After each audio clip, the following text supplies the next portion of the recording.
يا مساء الحنتي عليكم يا جماعه. هو انتوا بتحبوا الفشل؟ بتحبوا تفضلوا كده في محلكم، ولا بتحبوا اللي يحرك البلد كده ويكسر في الصخر عشان البلد تقوم؟ انا عن نفسي بحب اللي بيشيل الطوب بايده، مش اللي بيقعد يعجن في الكلام. علشان كده لازم بصراحه بقى نحكي كده حكايه سياده الوزير كامل الوزير، الراجل اللي اول ما مسك ملف النقل الدنيا كلها اتحركت وبقت تلف حوالين نفسها كده، وناس كتيره جدا اتوترت لان حلم الراجل ده بيخض. من كام سنة كده لو تفتكروا الراجل ده كان واقف يشرح مشروع بتاع العين السخنة، وكان بيشرح على الهوا، وفجأة كده كامل الوزير واقف شرح، مش علشان حصل عطل فني ولا حاجة، لا، علشان لاحظ ان في واحد ضيف من بلد شقيقة الواحد مش عايز يذكرها قاعد وعمال يبتسم كده وحاسس انه بيضحك يعني، والضحكة بتاعته تحس ان فيها نوع من السخرية. يعني قال ايه الراجل مستغرب مصر هتعمل ده ازاي؟ بقى مصر الفقيرة تحلم بميناء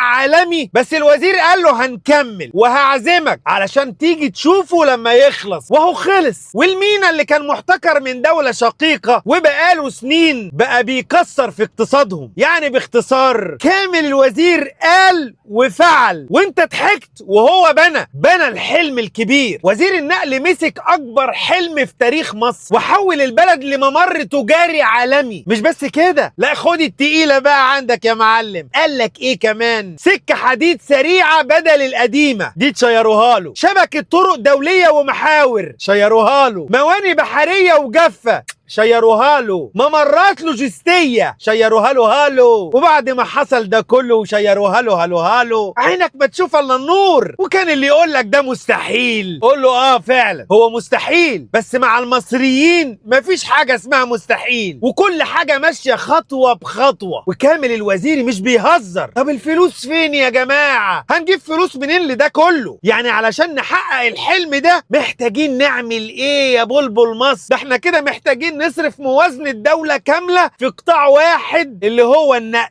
وده مش هزار. اتصرف لحد دلوقتي حوالي 2 تريليون جنيه، ولسه فاضل تريليون تاني علشان نوصل لمستوى دول كتير زي سنغافورة، هونج كونج. بس الراجل ما قالش انا ما عنديش، ولا قال ان احنا مش هنقدر، لكن قال نقدر وهنعمل لغاية ما الحلم يوجع اللي حوالينا. وهنا بقى الناس بدأت تتوجع. ليه؟ لان مصر بتقرب تبقى منافس قوي، والكل بيعمل لها مليون حساب. بلد شقيقة متضايقة، بلد شقيقة أخرى برضو متضايقة، وأي دولة حوالينا تانية برضو هتبقى متضايقة لأنها بتعيش على اللوجستيات، ولأنها دلوقتي بدأت تحس بخطر. فقرروا لازم نوقف الراجل ده، وهيفضل طالع لنا كده زي العقر في الزور. فيسلطوا عليه شوية الهتيفة، مرة الأقرع أبو زنة ابن تل أديب، وريسه صبي العلمة شوال الرز اللي قرر يدخل الملعب. وهنا بقى جه دور صبي العلمة، جه يكسر في الوزير ويهاجمه ويقول عليه فاشل. ليه؟ علشان الراجل بتاعنا ده ما بيقبضش من بره، وماشي في طريق هيقطع عليهم عيشهم وهيكشفهم ويدفن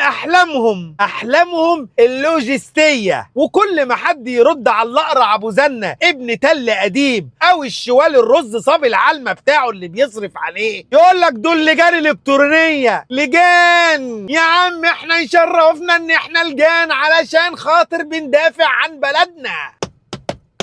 اصحى يا لجنة اصحى، اديب تعبان ومعاه صبي العلمة شوال الرز اللي خلى المصريين كلها بتقول له طز. دي احلى لجان الكترونية في مصر دي ولا ايه؟ لجان مصرية اصيلة مش ممولة، كلامها طالع من القلب وخوفها على بلدها وارضها وعلى قيادتها وعلى جيشها. دي ناس بتفهم وبتحب بلدها، ومش ساكتين ومش هنسكت، لان الحرب هنا مش على شخص بس كامل الوزير، ده على حلم، على بلد كاملة. وكل ده ليه؟ علشان مصر ما تكملش وتفضل واقفة مكانها، ومش هيحصل، لان للأسف القطر ما بيرجعش لورا، والطريق خلاص اتفتح، والشعب فاهم وواعي ومش هيسيب الحلم يموت. من الاخر كل اللي عايزين يكسروا فينا مشكلتهم ان هم شافونا بنقوم، شافوا واحد اسمه كامل الوزير مش بيخاف ومش بيهزر وبيشتغل. والرئيس السيسي كان عنده حق في اختياره، واللي زعلان من نجاح مصر يروح يروح يشرب من مية البحر الأحمر. احنا بلد الحلم الكبير، واللي بيحاول يوقفنا هيتحفر اسمه في صفحة الخاينين. مصر وقفت قدام اللي أجعص منكم، وقفت قدام